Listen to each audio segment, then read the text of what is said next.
Hello and good evening everyone.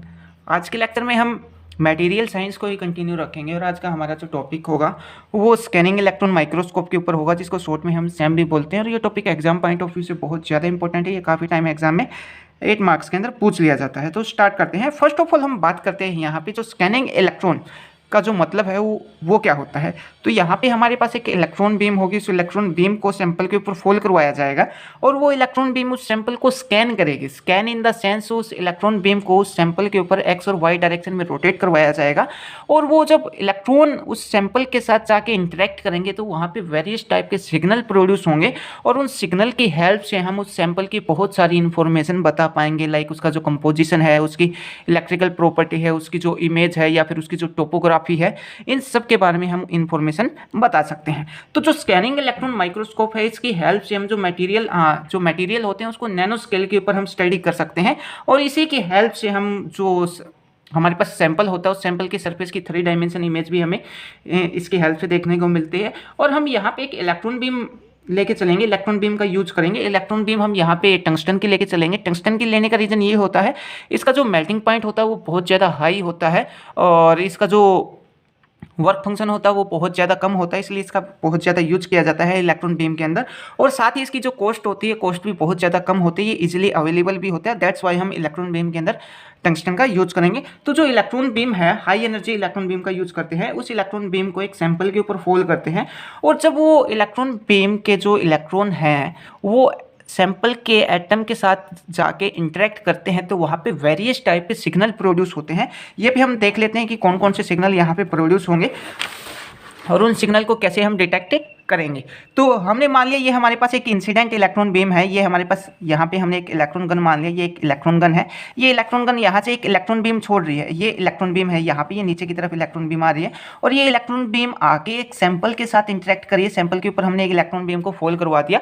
तो यहाँ पे जैसे ही इलेक्ट्रॉन बीम सैंपल के साथ टकराएगी तो यहाँ पे वेरियस टाइप के सिग्नल प्रोड्यूस होंगे। लाइक बैक स्कैटर्ड इलेक्ट्रॉन हमें मिलेंगे, सेकेंडरी इलेक्ट्रॉन भी मिलेंगे। ये हम बाद में बात करेंगे जैसे जैसे लेक्चर आगे बढ़ेगा कि बैक स्कैटर्ड इलेक्ट्रॉन क्या होते हैं, सेकेंडरी इलेक्ट्रॉन क्या होते हैं।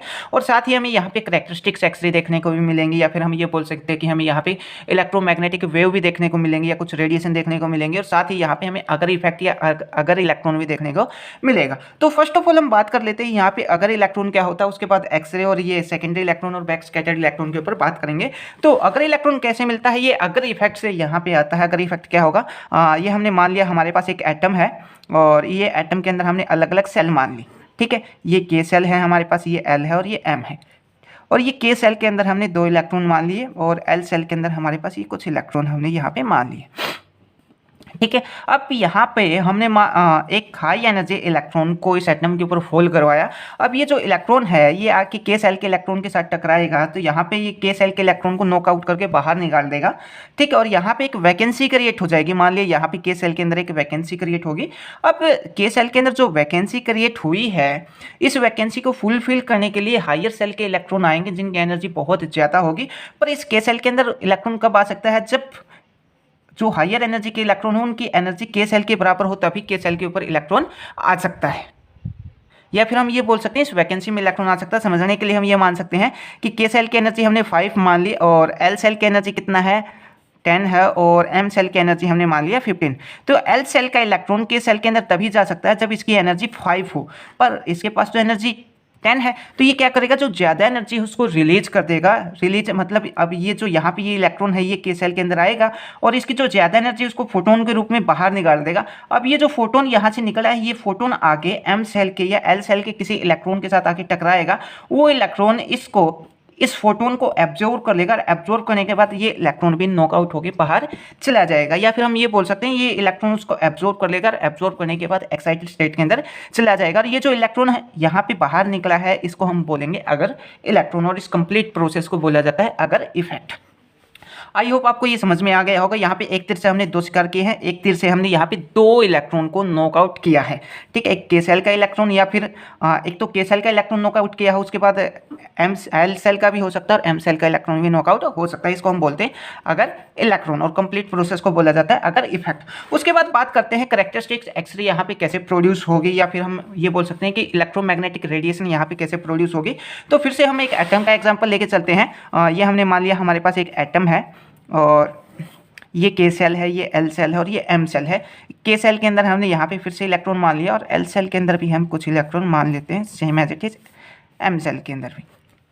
तो यहाँ पे फिर से एक इलेक्ट्रॉन आएगा, इलेक्ट्रॉन आके किसके साथ, के सेल के साथ, के सेल के इलेक्ट्रॉन के साथ टकराएगा और ये के सेल के इलेक्ट्रॉन को नॉकआउट करके बाहर निकाल देगा। ठीक है, अब यहाँ पे ये इलेक्ट्रॉन बाहर निकल गया। अब यहाँ पे के सेल में एक वैकेंसी क्रिएट होगी। अब इस वैकेंसी को फुलफिल करने के लिए एल सेल का इलेक्ट्रॉन आएगा या एम सेल का इलेक्ट्रॉन आएगा। अब मान लिया एम सेल का इलेक्ट्रॉन यहाँ पे आ रहा है, तो इसकी एनर्जी जो ज़्यादा, उस एनर्जी को फोटोन के रूप में बाहर निकाल देगा और वो फोटोन लाई करेगा एक्सरे रीजन के अंदर। इसी को हम बोलते हैं कैरेक्टरिस्टिक्स एक्स से। उसके बाद बात करें हम बैक स्कैटर्ड इलेक्ट्रॉन की। बैक स्कैटर्ड इलेक्ट्रॉन क्या होता है, ये हमने मान लिया ये हमारे पास सैंपल सरफेस है। इस सैंपल सरफेस के ऊपर ये इलेक्ट्रॉन बीम आके इसके साथ टकराती है या इंटरेक्ट करती है। तो जब इलेक्ट्रॉन बीम के जो इलेक्ट्रॉन है और इस सैंपल सरफेस के जो एटम है, इनके बीच में अगर इलास्टिक कोलिजन होता है तो जो इंसिडेंट इलेक्ट्रॉन है वो रिफ्लेक्ट होकर वापस चले जाते हैं। मतलब ये जो इंसिडेंट इलेक्ट्रॉन हो और सैंपल के जो इंसिडेंट बीम के इंसिडेंट इलेक्ट्रॉन बीम के जो इलेक्ट्रॉन है और सैंपल सरफेस के जो एटम है, इनके बीच में इलास्टिक कोलिजन होता है। इलास्टिक कोलिजन होने के कारण ये इलेक्ट्रॉन रिफ्लेक्ट होकर वापस चले जाते हैं, जिनको हम बोलते हैं बैक स्कैटर्ड इलेक्ट्रॉन। उसके बाद बात करते हैं सेकेंडरी इलेक्ट्रॉन की। सेकेंडरी इलेक्ट्रॉन क्या होंगे, सेकेंडरी इलेक्ट्रॉन मान लिया हमारे पास ये सैंपल सरफेस का एक एटम है और यहाँ पे ये एक इलेक्ट्रॉन आया। ये इलेक्ट्रॉन इस एटम के अंदर इस एटम से पेनिट्रेट होके या पास होके बाहर चला गया, क्योंकि इस इलेक्ट्रॉन की मान लिया एनर्जी बहुत ज़्यादा थी। तो जैसे ही ये इस एटम के अंदर से क्रॉस होकर जाएगा या पास होकर जाएगा, तो ये इलेक्ट्रॉन अपनी एनर्जी इस एटम को दे देगा और ये एटम एक्साइटेड स्टेट में चला जाएगा और इस एटम का जो इलेक्ट्रॉन है वो एक्साइट होकर बाहर चला जाएगा और यहाँ से ये जो इलेक्ट्रॉन बाहर निकला है इसको हम बोलते हैं सेकेंडरी इलेक्ट्रॉन। तो ये हमने यहाँ पे देखा, कोई भी इलेक्ट्रॉन बीम जब किसी सैंपल के साथ इंटरेक्ट करती है तो वहाँ पे वेरियस टाइप के सिग्नल प्रोड्यूस हुए। वेरियस टाइप के सिग्नल में हमने देखा बैक स्कैटर्ड इलेक्ट्रॉन यहाँ पे मिले, हमें सेकेंडरी इलेक्ट्रॉन मिले, एक्सरे रेडिएशन मिले और अगर इलेक्ट्रॉन हमें यहाँ पे देखने को मिले। अब ये जितने भी सिग्नल प्रोड्यूस हुए हैं, इन सिग्नल को डिटेक्ट करने के लिए हम यहाँ पे अलग अलग टाइप के डिटेक्टर लगाते हैं। बैक स्कैटर्ड इलेक्ट्रॉन को डिटेक्ट करने के लिए बैक स्कैटर्ड इलेक्ट्रॉन डिटेक्टर लगाया जाता है। सेकेंडरी इलेक्ट्रॉन को डिटेक्ट करने के लिए एक अलग से डिटेक्टर लगाते हैं, same as it is X ray और अगर इलेक्ट्रॉन को डिटेक्ट करने के लिए हम अलग अलग डिटेक्टर लगाते हैं और वो डिटेक्टर इन सिग्नल को डिटेक्ट करते हैं और वो सिग्नल कहाँ पे जाएगा, फिर अगर सिग्नल वीक है तो उसको एम्पलीफाई किया जाएगा। एम्पलीफाई करने के बाद उसको कंप्यूटर के अंदर भेजा जाएगा और कंप्यूटर उसको स्कैन करके और इसकी जो इमेज है या फिर इसकी जो इन्फॉर्मेशन है वो हमें बता देगा। तो स्कैनिंग इलेक्ट्रॉन माइक्रोस्कोप के अंदर ऑल ओवर ये प्रोसेस होती है। अब एग्जाम में इसको कैसे लिखना है, इसका डायग्राम कैसे बनेगा, इसका बेसिक प्रिंसिपल क्या होता है, इसके बारे में हम पढ़ लेते हैं। तो स्टार्ट करते हैं फर्स्ट पॉइंट से। जो सैम है स्कैनिंग इलेक्ट्रॉन माइक्रोस्कोप, ये एक टाइप का इलेक्ट्रॉन माइक्रोस्कोप है जिसमें एक इलेक्ट्रॉन बीम का यूज किया जाता है। इसकी हेल्प से हम जो मटेरियल होते हैं उसको नैनो स्केल पे हम स्टडी कर सकते हैं या फिर जो नैनो स्ट्रक्चर होते हैं उनको करेक्टराइज करने के लिए भी हम स्कैनिंग इलेक्ट्रॉन माइक्रोस्कोप का यूज कर सकते हैं और इसी के हेल्प से हमें 3 डायमेंशन इमेज भी देखने को मिलती है किसी भी सैंपल सरफेस की। उसके बाद चलते हैं नेक्स्ट पॉइंट के ऊपर। Scanning electron microscope produce image. जो स्कैनिंग इलेक्ट्रॉन माइक्रोस्कोप है वो इमेज प्रोड्यूस करता है। इमेज प्रोड्यूस कैसे करेगा, जो इलेक्ट्रॉन बीम है उस इलेक्ट्रॉन बीम को सैंपल सरफेस स्कैन किया जाएगा। स्कैन इन द सेंस, मान लिया हमारे पास ये एक इलेक्ट्रॉन बीम है, ये हमारे पास एक इलेक्ट्रॉन बीम है और नीचे ये जो कॉपी है ये हमने सैंपल मान लिया। इस इलेक्ट्रॉन बीम को एक्स और वाई डायरेक्शन में इस टाइप से रोटेट करवाया जाएगा। रोटेट करवाने से वहाँ पे वेरियस टाइप के सिग्नल प्रोड्यूस होंगे और सिग्नल डिटेक्ट करने के लिए डिटेक्टर होंगे और वहाँ पे वो जो सिग्नल प्रोड्यूस होगा वो डिटेक्टर डिटेक्ट कर लेंगे और वो फिर कंप्यूटर में जाएगा और वहाँ से हमें इमेज मिल जाएगी। तो scanning electron microscope produce image of a sample by scanning it with a focus beam of electron beam. तो इलेक्ट्रॉन बीम को उस सैंपल के ऊपर इंटरेक्ट किया फोल्ड किया जाएगा और वो इलेक्ट्रॉन बीम के जो इलेक्ट्रॉन है वो उस सैंपल के एटम के साथ इंटरेक्ट करेंगे और वहाँ पे डिफरेंट टाइप के जो सिग्नल है वो प्रोड्यूस होंगे और उसकी हेल्प से हमें यहाँ पे इमेज मिलेगी। उसके बाद next point, the electron of electron beam interact with the atom of sample produce a various signal which contains information. अब यहाँ पे ये कह रहा है जो इलेक्ट्रॉन बीम के जो इलेक्ट्रॉन है वो सैंपल के सरफेस के जो एटम है उसके साथ जाके इंटरेक्ट करेंगे और इंटरेक्ट करेंगे तो वहाँ पे वेरियस टाइप के सिग्नल प्रोड्यूस होंगे। जो वेरियस टाइप के सिग्नल प्रोड्यूस होंगे उनके अंदर बहुत सारी इन्फॉर्मेशन होगी। अबाउट कौन कौन सी इन्फॉर्मेशन होगी, सरफेस टोपोग्राफी होगी या फिर जो कंपोजिशन होगा, केमिकल कंपोजिशन या फिर जो कंपोजिशन है और उसकी जो इलेक्ट्रिकल कंडक्टिविटी है। मतलब उस सैंपल के अंदर जितने भी टाइप की इन्फॉर्मेशन हमें मिल सकती है वो हमें किसकी हेल्प से मिलेगी, स्कैनिंग इलेक्ट्रॉन माइक्रोस्कोप की हेल्प से मिल सकती है। उसके बाद चलते हैं नेक्स्ट पॉइंट के ऊपर। नेक्स्ट पॉइंट में हम बात करेंगे कि यहाँ पे कौन कौन से डिफरेंट डिफरेंट टाइप के जो वेरियस सिग्नल प्रोड्यूस होंगे वो कौन कौन से होंगे, तो हम इनके ऊपर ऑलरेडी बात कर चुके हैं। वेरियस टाइप के सिग्नल प्रोड्यूस होंगे सैम के अंदर जब वो जो इलेक्ट्रॉन भी वो सैंपल के साथ टकराएगी। सबसे पहले सेकेंडरी इलेक्ट्रॉन प्रोड्यूस होगा जिसको शॉर्ट में हम एस भी बोलते हैं। उसके बाद रिफ्लेक्टेड और बैक स्कैटर्ड इलेक्ट्रॉन होगा, या फिर कैरेक्टरिस्टिक्स एक्सरे या फोटोन, या फिर हम ये बोल सकते हैं इलेक्ट्रोमैग्नेटिक रेडिएशन भी यहाँ पे प्रोड्यूस होगी। और उसके अंदर एक ट्रांसमिशन इलेक्ट्रॉन या फिर एब्जॉर्प्शन करंट या स्पेसिमेन करंट या फिर अगर इलेक्ट्रॉन भी हम बोल सकते हैं, फोर्थ सिग्नल ये प्रोड्यूस होगा। उसके बाद कंडीशन क्या क्या है, कौन कौन सी कंडीशन में जो सैम होता है स्कैनिंग इलेक्ट्रॉन माइक्रोस्कोप वो काम करता है। तो सबसे पहले कंडीशन ये होती है जो सैंपल होता है वो कंप्लीटली ड्राई होना चाहिए, तभी हमें उस सैंपल की इन्फॉर्मेशन मिलेंगे। और उसकी जो 3 डायमेंशन इमेज मिलती है वो तभी मिलेगी जब सैंपल हमारे पास कंप्लीटली ड्राई होगा। उसके बाद sample in Sam can be solid और बल्क। सैंपल सॉलिड भी हो सकता है और बल्क भी हो सकता है। उसका साइज से उसके चैम्बर के अनुसार हो सकता है। मतलब जो स्कैनिंग इलेक्ट्रॉन माइक्रोस्कोप होता है उसमें एक चैम्बर होता है जिसके अंदर सैंपल रखते हैं, तो इस चैम्बर के अकॉर्डिंग ही उस सैंपल का साइज होना चाहिए। ठीक है, तो इन sample the sample in A SAM can be solid or bulk of any size that will be fit into specimen chamber। specimen chamber का जो साइज है उसके अंदर फिट होना चाहिए, ऐसा सैंपल हम लेके चलेंगे। उसके बाद specimen can be study in specimen को लो वैक्यूम के अंदर भी स्टडी किया जा सकता है, हाई वैक्यूम में भी स्टडी किया जा सकता है। वेट कंडीशन, हाँ बिल्कुल वेट होना चाहिए, कंप्लीट ड्राई होना चाहिए। और उसके बाद कम टेम्परेचर पे भी हम सैंपल की इन्फॉर्मेशन निकाल सकते हैं और ज़्यादा टेम्परेचर पर भी हम सैंपल की इन्फॉर्मेशन निकाल सकते हैं। उसके बाद इसकी जो सबसे बड़ी खासियत ये है कि जो स्कैनिंग इलेक्ट्रॉन माइक्रोस्कोप है वो कंडक्टिंग और नॉन कंडक्टिंग सैंपल के बारे में इन्फॉर्मेशन दे सकता है। मतलब दोनों को ये स्कैन कर सकता है, दोनों के बारे में स्टडी करके ये इन्फॉर्मेशन दे सकता है। एक सेकेंड, हाँ, तो both conducting and non conducting sample can be study with the help of Sam. Conducting और नॉन कंडक्टिंग दोनों को हम सैम के हेल्प से स्टडी कर सकते हैं। उसके बाद SEM scanning electron microscope achieve a resolution better than 1 nanometre. 1 nanometre से ज़्यादा रिजोल्यूशन होता है, इसकी जूमिंग पावर बहुत ज़्यादा हाई होती है। उसके बाद बात करते हैं इसकी कंस्ट्रक्शन में। कंस्ट्रक्शन में हम देखेंगे कि इसका जो बेसिक प्रिंसिपल होता है वो किस प्रिंसिपल के ऊपर काम करता है, और साथ ही इसके अंदर जो डिफरेंट डिफरेंट पार्ट होते हैं डिफरेंट डिफरेंट पार्ट का क्या काम होता है। तो फर्स्ट ऑफ ऑल हम बात करते हैं इसका जो बेसिक प्रिंसिपल होता है। बेसिक प्रिंसिपल इसका कुछ इस टाइप से होगा। सबसे पहले हमारे पास क्या होगी, एक इलेक्ट्रॉन गन होगी। इलेक्ट्रॉन गन किससे मिलकर बनी होगी, टंगस्टन से मिलकर बनी होगी। टंगस्टन से मिलने का बनाने का रीजन क्या होता है, क्योंकि इसका एक तो जो वर्क फंक्शन होता है वो बहुत कम होता है, दूसरा इसका मेल्टिंग पॉइंट बहुत ज़्यादा होता है, और साथ ही ये बहुत लो कॉस्ट में इजीली अवेलेबल होता है। दैट्स वाई हम टंगस्टन जो इलेक्ट्रॉन गन लेके चलते हैं वो टंगस्टन फिलामेंट के लेके चलते हैं। उसके बाद जो इलेक्ट्रॉन गन से हमें क्या मिलेंगे, इलेक्ट्रॉन मिलेंगे, और वो इलेक्ट्रॉन को हम पास करवाएंगे कंडेंसर लेंस से। अब कंडेंसर लेंस क्या करेगा, उस इलेक्ट्रॉन बीम को एक नैरो बीम के अंदर कन्वर्ट कर देगा।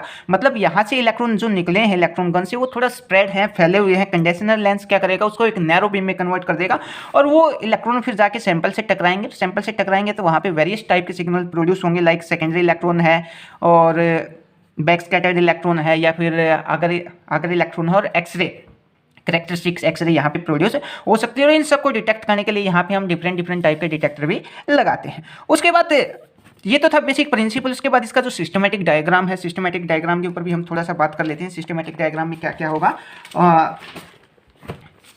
एक सेकेंड।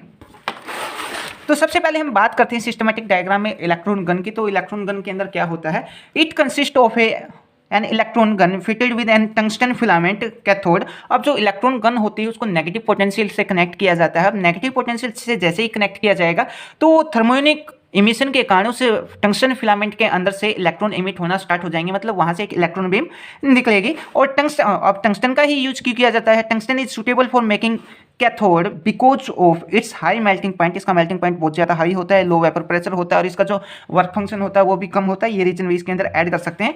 और the low cost also give the in its favour, और इसकी कॉस्ट भी बहुत कम होती है। दैट्स वाई हम इसका बहुत ज़्यादा यूज करते हैं। उसके बाद अगर इनको दूसरे वर्डों में लिखना चाहें तो ये भी लिख सकते हैं, the filament is kept eight negative potential. जो फिलामेंट है उसको नेगेटिव पोटेंशियल से जोड़ा गया है और उसको हीट किया गया है तकरीबन 200 से लेके और 280 केल्विन तक उसको हीट किया गया है। जैसे ही हीट करेंगे तो थर्मोनिक इमिशन के कारण वहाँ से इलेक्ट्रॉन इमिट होना स्टार्ट हो जाएंगे। अब जो इलेक्ट्रॉन बीम प्रोड्यूस की है, इसका जो सिस्टमेटिक डायग्राम है उसकी हेल्प से समझने की कोशिश करते हैं। सबसे पहले हमारे पास क्या होगी, ये हमारे पास एक इलेक्ट्रॉन गन होगी। जो टंगस्टन फिलामेंट से मिलकर बनी होगी, अब इसको नेगेटिव पोटेंशियल से कनेक्ट किया जाता है। अब यहाँ से इलेक्ट्रॉन बीम निकलेगी। अब इलेक्ट्रॉन बीम के नीचे हम यहाँ पे क्या लगाएंगे, एक एनोड लगाएंगे। एनोड यहाँ पे इलेक्ट्रॉन पे क्या होता है, नेगेटिव चार्ज होता है, एनोड पे क्या है, यहाँ पे पॉजिटिव चार्ज है, तो इलेक्ट्रॉन बीम को अपनी तरफ खींचेगा। मतलब इलेक्ट्रॉन यहाँ पे बहुत ज़्यादा हाई स्पीड के साथ एक्सेलरेट करके नीचे की तरफ आएंगे। उनका स्पीड बढ़ाने के लिए हम नीचे क्या लगाया है, एनोड लगाया है। ठीक है, तो यहाँ पे यही बता रहा है कि anode is kept at positive potential which accelerate with the electron beam. तो जो हमने एनोड लगाया है वो इसलिए लगाया है जो इलेक्ट्रॉन है वो बहुत ज़्यादा स्पीड के साथ एक्सलेट करे। उसके बाद नेक्स्ट पॉइंट, कंडेंसर लेंस। अब कंडेंसर लेंस का काम क्या होता है यहाँ पे, अब कंडेंसर लेंस की हेल्प से हम जो बीम होती है वो स्प्रेड होती है हमारे पास। यहाँ पे ये जो बीम है, यहाँ पे इलेक्ट्रॉन बीम लगाया, उसके बाद एनोड लगाया ताकि इलेक्ट्रॉन बहुत एक्सेलरेट कर सकें। उसके नीचे हमने लगा रखा है कंडेंसर लेंस या मैग्नेटिक लेंस, इसमें ऑब्जेक्टिव लेंस भी होता है। इसका काम क्या होता है, जो बीम होती है उसको एक नैरो बीम के अंदर कन्वर्ट कर देता है। ठीक है, यहाँ से जो इलेक्ट्रॉन गन निकलती है वो क्या होती है, थोड़ा स्प्रेड होती है, फैली हुई होती है। जैसे ही मैग्नेटिक लेंस के अंदर से या फिर कंडेंसर लेंस के अंदर से ये बीम पास होगी तो उस बीम को ये एक नैरो बीम के अंदर कन्वर्ट कर देगा। तो a set of condenser lens is used to focus the electron beam into a narrow spot. अब इलेक्ट्रॉन बीम को एक नैरो स्पॉट के अंदर कन्वर्ट कर देगा। उसके बाद बात करते हैं स्कैनिंग कोयल की। अब स्कैनिंग कोयल हम दो स्कैनिंग कोयल यहाँ पे यूज करते हैं, या फिर हम इसको डिफ्लेक्टर प्लेट भी बोलते हैं। अब स्कैनिंग कोयल का काम क्या होता है, स्कैनिंग कोयल का काम होता है जो इलेक्ट्रॉन बीम होती है उसको एक्स और वाई डायरेक्शन में रोटेट करवाते हैं। लाइक ये हमारे पास एक इलेक्ट्रॉन बीम है, इस इलेक्ट्रॉन बीम को सैंपल के ऊपर एक्स और वाई डायरेक्शन में ऐसे रोटेट करवाएगा और इसकी हेल्प से हम वो स्कैन कर लेगा।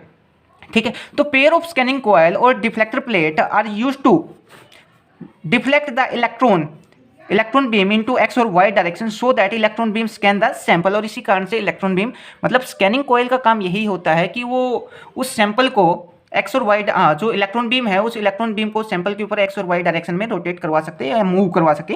तो the scanning is done with the help of pair of coil is called scanning coil. अब स्कैनिंग कोयल को भी देख लेते हैं कहाँ पे होती है स्कैनिंग कोयल। डायग्राम के अंदर ये यहाँ पे होती है स्कैनिंग कोयल, और इन स्कैनिंग कोयल की हेल्प से हमने बता दिया जो स्कैनिंग होती है वो स्कैनिंग कोयल की हेल्प से ही होगी।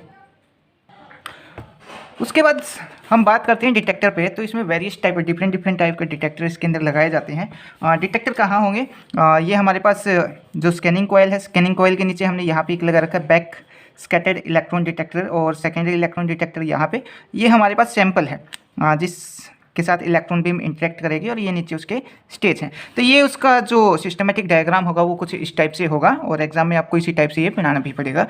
उसके तो डिटेक्टर के ऊपर थोड़ा सा बात कर लेते हैं। तो A number of detectors such as secondary electron detector, X-ray detector, backscattered electron detector also a part of scanning electron microscope। तो डिफरेंट टाइप के जो डिटेक्टर होते हैं, डिफरेंट टाइप के सिग्नल को डिटेक्ट करने के लिए हम डिफरेंट टाइप के डिटेक्टर का भी यूज करते हैं। तो this detector are use to receive various signal emit from a, अब कौन से सिग्नल जो, एक सेकेंड, तो ये जो डिटेक्टर हैं इन डिटेक्टर का यूज क्या होता है, ये वेरियस टाइप के जो सिग्नल होते हैं उन सिग्नल को डिटेक्ट करने का काम करते हैं। उसके बाद same when an energetic beam of electron fall over the specimen, ये सैंपल जब सैंपल के ऊपर इलेक्ट्रॉन बीम फॉल की जाती है तो वो उसके साथ इलेक्ट्रॉन एटम के सरफेस के साथ इंटरेक्ट करते हैं, तो वहाँ पे वेरियस सिग्नल प्रोड्यूस होते हैं। वेरियस सिग्नल को डिटेक्ट करने के लिए हम वेरियस डिटेक्टर का यूज करते हैं। उसके बाद नेक्स्ट में बात करते हैं इसका वर्किंग ऑलमोस्ट हम पहले ही एक्सप्लेन करके बता चुके हैं। अब एग्जाम में कैसे लिखना है उसको भी थोड़ा सा बता देते हैं।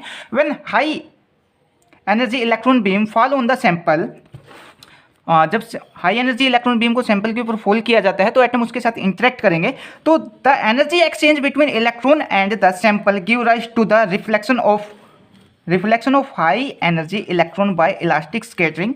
तो इलेक्ट्रॉन, इसको थोड़ा समझ लेते हैं। ये हमारे पास सैंपल है, ये इलेक्ट्रॉन बीम आई। अब ये इलेक्ट्रॉन इस सैंपल के सरफेस के साथ अगर इलास्टिक कोलिजन करते हैं या फिर इलास्टिक स्कैटरिंग होती है तो ये ठीक रिफ्लेक्ट होके वापस चले जाएंगे, या फिर बैक स्कैटर्ड इलेक्ट्रॉन भी हम इन्हीं को बोलेंगे। अगर इन इलास्टिक स्कैटरिंग होती है यहाँ पे, तो इन इलास्टिक स्कैटरिंग में इलेक्ट्रोमैग्नेटिक रेडिएशन यहाँ पे इमिट होगी।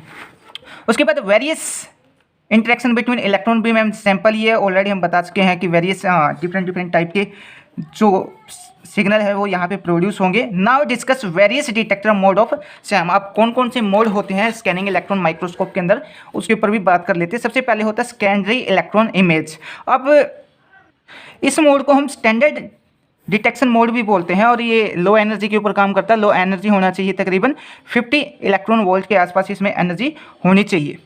अब सेकेंडरी इलेक्ट्रॉन प्रोड्यूस कैसे होंगे? जब एक हाई एनर्जी इलेक्ट्रॉन को किसी एटम के अंदर से पास करवाया जाएगा और वो इलेक्ट्रॉन उस एटम को क्रॉस करके चला जाएगा, तो वो इलेक्ट्रॉन अपनी कुछ एनर्जी उस एटम को दे देगा। वो एटम एक्साइटेड स्टेट में चला जाएगा। एक्साइटेड स्टेट में जैसे ही जाएगा तो उसकी कुछ इलेक्ट्रॉन इमिट करके बाहर चले जाएंगे, जिनको हम सेकेंडरी इलेक्ट्रॉन बोलेंगे। तो ये सब आपको इसके अंदर लिखना है। अब यहाँ पे जो स्केटरिंग हुई है वो स्केटरिंग इन इलास्टिक स्केटरिंग हुई है एटम के बीच में और उस इंसिडेंट इलेक्ट्रॉन के बीच में। उसके बाद बैक स्कैटर्ड इलेक्ट्रॉन में क्या होगा? इलास्टिक स्कैटरिंग होगी, और इलास्टिक स्कैटरिंग के कारण वो जो इलेक्ट्रॉन है वो सैंपल के सरफेस से टकरा के ठीक रिफ्लेक्ट होकर वापस चले जाएंगे। तो back scattered electron are the high energy electron that originate in the electron beam are the reflect और back scattered by elastic scattering interaction with atom और स्पेसिमेन। मतलब हमारे पास यहाँ पे एक हाई एनर्जी जो इलेक्ट्रॉन बीम है वो आके एटम के सैंपल के सरफेस के ऊपर गिरेगी, और उस एटम और इलेक्ट्रॉन के बीच में इलास्टिक स्कैटरिंग होगी। ठीक इलास्टिक स्कैटरिंग होने के कारण वो जो इलेक्ट्रॉन बीम है वो रिफ्लेक्ट होकर वापस चली जाएगी। उसके बाद back scattered electron emerge from deeper layer. अब यहाँ पे जो एनर्जी है बैक स्कैटर की, जो इंसिडेंट इलेक्ट्रॉन बीम की एनर्जी अगर थोड़ा सा ज़्यादा होगी तो वो एटम को थोड़ा सा पेनिट्रेट करके अंदर की तरफ चला जाएगा, और अंदर के एटम के साथ उसकी जो कोलिजन होगा वो इलास्टिक कोलिजन होगा, जिसके कारण वो ठीक रिफ्लेक्ट होकर वापस चला जाएगा। तो यहाँ पे यही बता रखा है, back scattered electron emerge from the deeper location with in the specimen. मतलब वो थोड़ा सा पेनिट्रेट करके उस सैंपल के अंदर चला जाएगा, क्योंकि जो एनर्जी है वो बहुत ज़्यादा हाई है। उसके बाद and consequently back scattered electron resolution is poor than the secondary electron image. अब बैक स्कैटर्ड इलेक्ट्रॉन का जो रिजोल्यूशन है वो थोड़ा सा खराब होता है सेकेंडरी इलेक्ट्रॉन के कंपेयर में। उसके बाद जो बैक स्कैटर्ड इलेक्ट्रॉन है, कितने इलेक्ट्रॉन बैक स्कैटर्ड होकर वापस जाएंगे वो डिपेंड करता है उस सैंपल के एटॉमिक नंबर के ऊपर। अगर एटॉमिक नंबर ज़्यादा है तो इलेक्ट्रॉन बैक स्कैटर्ड बहुत ज़्यादा जाएंगे। अगर सैंपल का एटॉमिक नंबर कम है तो कम इलेक्ट्रॉन बैक स्कैटर्ड होंगे। तो जो बैक स्कैटर्ड इलेक्ट्रॉन है वो डायरेक्टली प्रोपोर्शनल होता है atomic number of a sample के। ठीक है। उसके बाद नेक्स्ट पॉइंट है, जो बैक स्कैटर्ड इलेक्ट्रॉन होते हैं इनकी हेल्प से हमें सैंपल की बहुत सारी इन्फॉर्मेशन मिलती है, लाइक केमिकल कंपोजिशन है, क्रिस्टलोग्राफी है, या फिर जो स्ट्रक्चर की जो इन्फॉर्मेशन है वो हमें बैक स्कैटर्ड इलेक्ट्रॉन की हेल्प से मिल सकती है। उसके बाद बात करते हैं करैक्टरिस्टिक्स एक्सरे पे। करैक्टरिस्टिक्स एक्सरे हम ऑलरेडी एक्सप्लेन करके बता चुके हैं कि के सेल का इलेक्ट्रॉन नॉकआउट होकर जब बाहर जाता है तो हायर सेल का इलेक्ट्रॉन नीचे आता है, तो वो एक फोटोन को रिलीज करता है, वो फोटोन एक्सरे रीजन के अंदर लाई करता है। यही करैक्टरिस्टिक्स एक्सरे के अंदर आपको ऐड करना है कि एक वैकेंसी क्रिएट हो जाएगी, हायर सेल का इलेक्ट्रॉन आएगा। उसके बाद कैथोड लुमिनेसेंस, या फिर अगर इलेक्ट्रॉन के ऊपर भी हम ऑलरेडी बात कर चुके हैं, इसमें क्या होगा, एक हाई एनर्जी इलेक्ट्रॉन बीम को या फिर एक फोटोन को उस सैंपल के उस एटम के ऊपर फोल्ड किया जाएगा, तो जो इनर सेल का जो इलेक्ट्रॉन है वो नॉकआउट होकर बाहर चला जाएगा। हायर सेल का इलेक्ट्रॉन, एक बार फिर से बता देता हूँ, ये हमारे पास के सेल,